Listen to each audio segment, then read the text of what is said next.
All right, our rice is going to take the longest thing to prepare today, so we're going to start with that.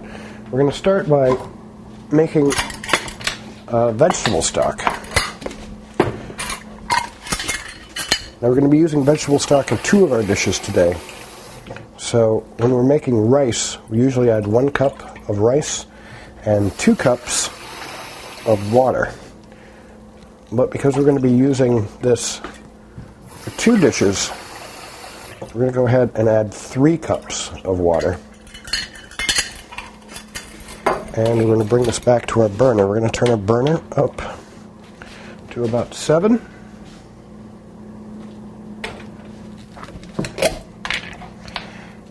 And then we're going to go ahead and stir in a heaping teaspoon of vegetable stock. And the reason why we put the water on first is that this is very sticky, so it'll be easier to remove the vegetable stock, bringing it to the water instead of having it in the spoon and then pouring the water on it. All right, this is, because it's so sticky, it's going to take a little while to break up, so we're just going to push it down along the bottom of the pan.